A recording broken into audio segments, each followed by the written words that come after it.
Les amis, ce qui fait l'originalité, la singularité, la beauté de la langue française, ce sont ces figures de style. Alors on en a déjà vu quelques-unes sur la chaîne, la litote entre autres. Aujourd'hui je vous propose d'étudier la métaphore. Qu'est-ce qu'une métaphore? Comment utiliser une métaphore? C'est ce que je vous propose aujourd'hui. Être beau comme un coq. Alors oui, mais non. Être beau comme un coq, c'est vrai déjà, tu es magnifique, mais être beau comme un coq, c'est une comparaison. On va voir la différence, je vous demande de prendre un papier, un crayon, un petit peu de concentration les amis, et on revient juste après ça.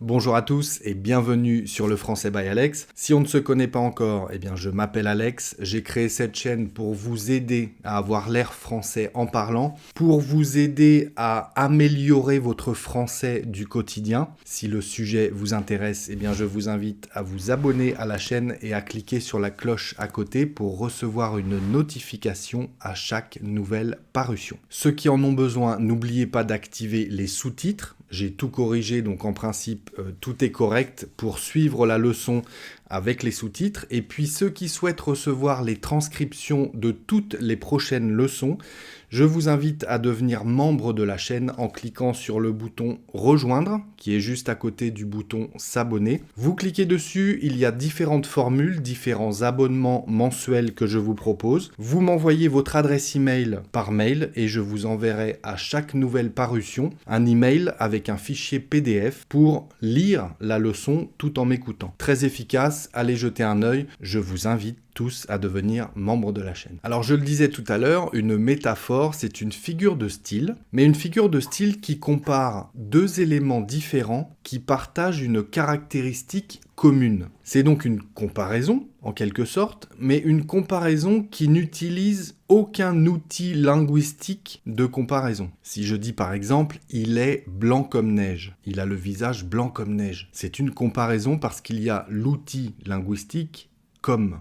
D'accord? Ce mot de liaison qui sert à comparer.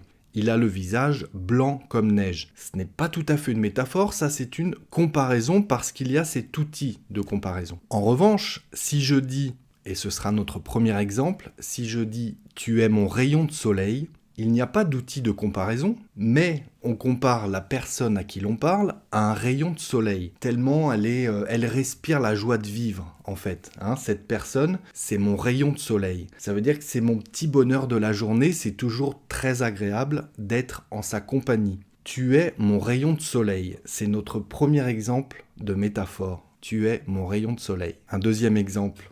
Un manteau de neige a recouvert tous les toits du village. Un manteau de neige a recouvert tous les toits du village. Vous l'avez compris, ça veut dire qu'il a neigé. La neige, d'une épaisseur assez conséquente, c'est un petit peu comme si un manteau était venu recouvrir tout le village. Vous voyez cette image, ça donne un petit côté poétique à la langue et ça vous permet d'utiliser cette figure de style pour modifier votre utilisation de la langue et y donner une petite touche très subtile, j'allais dire. Alors prenez des notes parce qu'alors ça, quand on n'est pas natif et qu'on utilise la métaphore, c'est la cerise sur le gâteau. Un troisième exemple, c'est un requin prêt à tout pour réussir. Un requin, alors on utilise souvent ça dans le domaine de la vente, du commerce par exemple. Un requin, c'est quelqu'un qui n'a pas de pitié pour personne, qui va tout faire pour réussir, quitte à manger les autres. Vous voyez, c'est un peu ça l'image, c'est pour ça qu'on le compare à un requin. Un requin, il est tout en haut de la chaîne alimentaire, dans l'océan, il va pouvoir manger n'importe qui, n'importe quoi. Ici, l'image, c'est de comparer le requin à une personne qui veut réussir à tout prix. Okay ? Il va manger n'importe qui, n'importe quoi, tant que c'est pour réussir. C'est un requin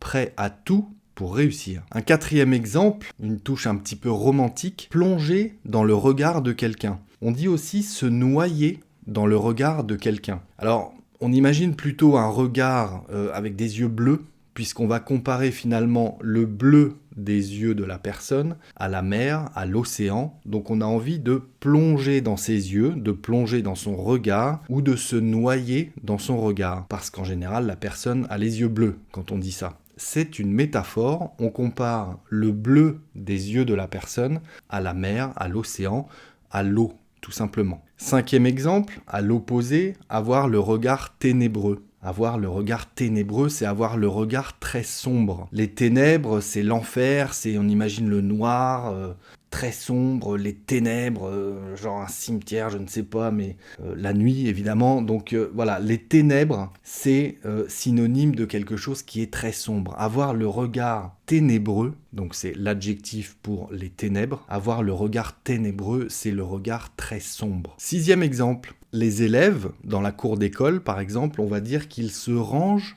en rang d'oignons. Se ranger en rang d'oignons, c'est même une expression, et c'est finalement une métaphore. La figure linguistique, c'est une métaphore. Ranger en rang d'oignons, comme des oignons, des rangs d'oignons, okay, un oignon qui se mange, hein. Se ranger en rang d'oignons, c'est une expression, et finalement une métaphore, c'est être très serré. Donc les élèves dans une cour d'école, on va pouvoir dire qu'ils se rangent en rang d'oignons. 7e exemple de métaphore.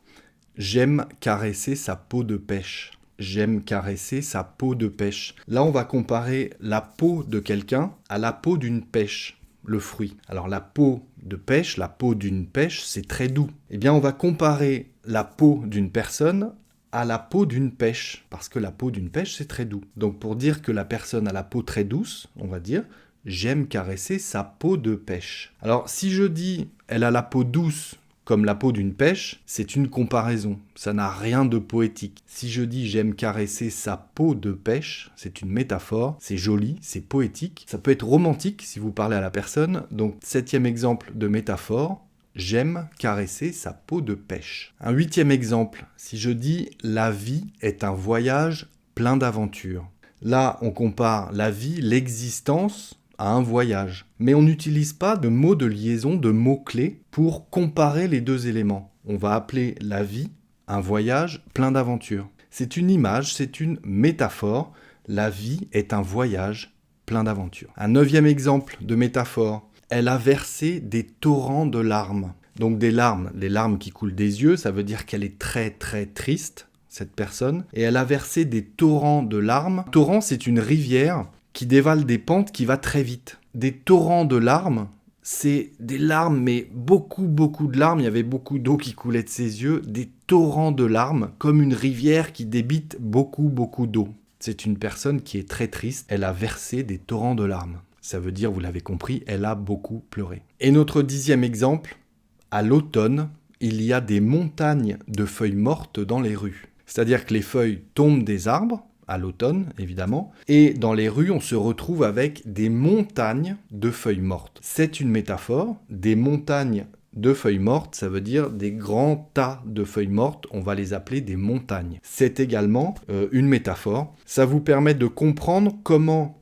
comparer deux éléments, comment utiliser ce qu'on appelle une image pour décrire quelque chose, mais de manière un petit peu plus subtile, comme je le disais, parfois romantique. Ça vous permet d'apporter une petite touche personnelle, spécifique, singulière à votre langage, au français que vous utilisez. Je pense que ça peut être pas mal en tant que personne non native d'utiliser la métaphore pour parler comme un français et pour épater, pour surprendre votre interlocuteur. Voilà les amis, une nouvelle figure de style que je souhaitais vous présenter.